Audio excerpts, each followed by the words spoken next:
મોટું મન રાખવું. તમે ક્યાંક ડોનેશન આપવા માટે જાઓ તો તમારા ચિલ્ડ્રન અને ગ્રેન્ડ ચિલ્ડ્રનને લઈ જવા અને એમના હાથે અપાવડાવવું, એટલે એને નાનપણથી આપવાની એક વૃત્તિ ખબર પડે. એને નાનપણથી ખબર પડે કે મારે આપવાનું છે. This is called life supporting services. હવે લાઈફ સસ્ટેઇનિંગ સર્વિસીસ, સ્કિલ ડેવલપમેન્ટ હોય, એજ્યુકેશન હોય, હેલ્થ હોય.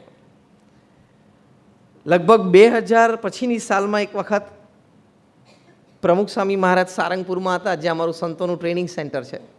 ત્યાં શાહબુદ્દીનભાઈ રાઠોડ પધારેલા. આપણે સૌ એમનાથી સારી રીતે પરિચિત છીએ અને બહુ જ મોટા હાસ્ય કલાકાર કહેવાય. ખૂબ એક સજ્જન વ્યક્તિ. એમણે જાહેરમાં એક પ્રસંગ કહ્યો ને ત્યારે અમને પહેલી વખત આ પ્રસંગ અમને પણ સંસ્થામાં એટલે કે BAPS સંસ્થામાં અમને ખબર પડી. એમણે કહ્યું કે 1971માં આ પ્રસંગ એમણે કીધેલો લગભગ 2003-04ની સાલમાં. 1971ની સાલમાં અમારા થાન ગામમાં, એ થાનગઢના છે, સુરેન્દ્રનગરની બાજુમાં, ત્યાં અમારે ગર્લ્સ સ્કૂલ બાંધવી હતી. કોઈ ખેડૂતે જમીન દાન કરેલી નાની. હવે અમારે કન્સ્ટ્રક્શન કરવાનું હતું, પણ અમારા થાન ગામમાં બધા વ્યક્તિઓ સામાન્ય, એટલે કોઈ વિશેષ ડોનેશન મળે નહીં. એટલે અમે બધા પ્રમુખ સ્વામી મહારાજ પાસે ગયા 1971માં. હા, અને એ વખતે જઈને અમે પ્રમુખ સ્વામી મહારાજને કહ્યું કે સ્વામીજી, અમારે અહીંયા એક ગર્લ્સ સ્કૂલ બાંધવી છે થાનમાં. અમારા ગામ અને આજુબાજુના 5-6 ગામની નાની દીકરીઓ ભણવા આવી શકે. જમીન તો કોકે આપી છે, પણ હવે બાંધકામ માટે અમારી પાસે કોઈ પૈસા નથી. પ્રમુખ સ્વામી મહારાજે તરત શાહબુદ્દીનભાઈને પૂછ્યું કે તમારે ટોટલ પ્રોજેક્ટ કોસ્ટ કેટલો છે? એટલે શાહબુદ્દીનભાઈએ કહ્યું કે 51,000 રૂપિયા, એટલે 50,000 રૂપિયા થાય તો અમારે એ સ્કૂલ બંધાઈ જાય. 1971માં 10 ઓરડા બાંધવાના હોય તો કે 50,000માં થઈ જાય. એમ કહીને શાહબુદ્દીનભાઈ રાઠોડ બોલ્યા કે સ્વામીજી, જો આપની પાસે અમે એટલે આવ્યા છે કે પહેલો ચેક 5,000 રૂપિયાનો જો સંસ્થા અમને આપે તો અમે દુનિયાને કહી શકીએ કે આમાં BAPS સંસ્થા અને પ્રમુખ સ્વામી મહારાજનું પહેલું ડોનેશન આવેલું છે. તો એક ક્રેડિટેબલ વ્યક્તિ અમારી સાથે જોડાણા છે, એક ક્રેડિટેબલ ઓર્ગેનાઇઝેશન અમારી સાથે છે, તો બીજા લોકો પ્રેમથી જોડાય. પ્રમુખ સ્વામી મહારાજ એ વખતે શાહબુદ્દીનભાઈ બોલ્યા કે પ્રમુખ સ્વામી મહારાજ આમ સહેજ મારી આંખ સામે જોઈને કહ્યું કે શાહબુદ્દીનભાઈ, હું ત્યાં અમદાવાદ અમારી હેડ ઓફિસને ફોન કરું છું, તમને કાલે 50,000 રૂપિયાનો ચેક મળી જશે. 1971ની વાત છે, બોલો. અને પ્રમુખ સ્વામી મહારાજે બીજા દિવસે, આપણે 51નો આંકડો સારો કહેવાય 50 કરતાં, એટલે 51,000 રૂપિયાનો ચેક મોકલેલો. આ વાત લગભગ 40 વર્ષ સુધી કોઈને ખબર નહોતી. શાહબુદ્દીનભાઈ રાઠોડે કીધું કે સ્વામીજી, અમે તો હવે સ્કૂલમાં આપનું નામ રાખીએ છીએ. પ્રમુખ સ્વામી મહારાજે કીધું કે નામ નહીં રાખવાનું, અને જે જમીનના દાતા છે એનું નામ તમે રાખજો, પોતાનું નામ પણ ન રાખવા દીધું. My important point in telling is, when you give, યાદ રાખજો બરોબર, when you give with your right hand, your left hand should not know that something was given by the right hand. એ આપણા વડીલો આપણને શીખવાડ્યું કે જમણા હાથે આપણે આપીએ તો ડાબા હાથને ખબર ના પડવી જોઈએ કે મેં આપ્યું. દિનેશભાઈએ જાફરાબાદ સ્કૂલનું કમિટમેન્ટ આપ્યું છે, એ ન બોલ્યા એટલે હું બોલ્યો. આવી સજ્જનતા જોઈએ કે એની કોઈ જાહેરાત નહીં, સાયલેન્ટ. અને આ જાહેરાત થઈ છે ત્યારે તમને પહેલી વાર બધાને ખબર પડી હશે કે અત્યાર સુધીમાં લાઈફમાં એમને 15 કરોડથી વધારે આવી સંસ્થાઓને 15 કરોડ રૂપીસથી વધારેનું ડોનેશન એમણે સંસ્થાઓને આપેલું છે. કેટલી મોટી વાત કહેવાય. એટલે બીજો મુદ્દો આ સદ્ગુણ, કે આપીએ એનો આનંદ લેવાનો.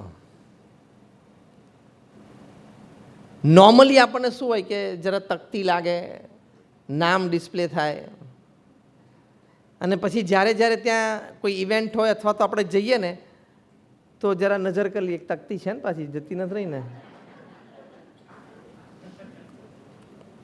નામ બરોબર છે ને.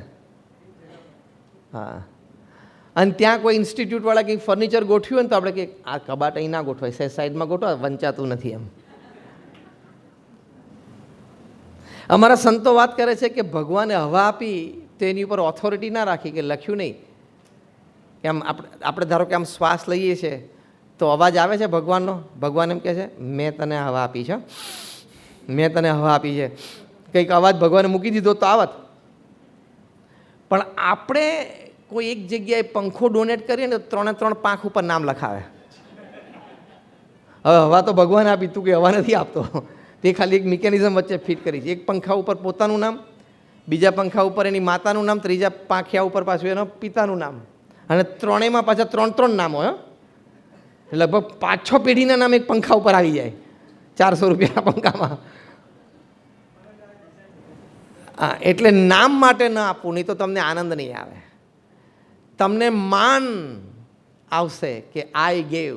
દાન આપીને તો નમ્ર થવાનું છે, દાન આપીને તો સમાજના સહભાગી થવાનું છે, દાન આપીને તો આપણે આપણો આંતરિક આનંદ લેવાનો છે, જેને આત્મસાદ કહેવાય. આંતરિક આનંદ લેવાનો છે. દાન આપીને તમે નામ લખાવો ને એટલે તમારો આંતરિક આનંદ ઘણો બધો ઘટી જશે, ઘણો બધો ઘટી જશે. આ શું થયું કે લાઈફ સસ્ટેનિંગ સર્વિસીસ. પ્રમુખ સ્વામી મહારાજે આ સ્કૂલનું ડોનેશન કર્યું તે શું કહેવાય, લાઈફ સસ્ટેનિંગ. કારણ કે ત્યાંથી એમ્પાવરમેન્ટ ઊભું થાય છે, એજ્યુકેશન ઊભું થાય છે. ત્રીજા પ્રકારની સર્વિસીસ કઈ છે? લાઈફ એન્હેન્સિંગ સર્વિસીસ, જેમાં વેલ્યુ સિસ્ટમ વ્યક્તિને મળે છે, એક સ્ટ્રોંગ કલ્ચર એના હૃદયમાં ઊભું થાય છે. એ કહેવાય લાઈફ એન્હેન્સિંગ સર્વિસીસ.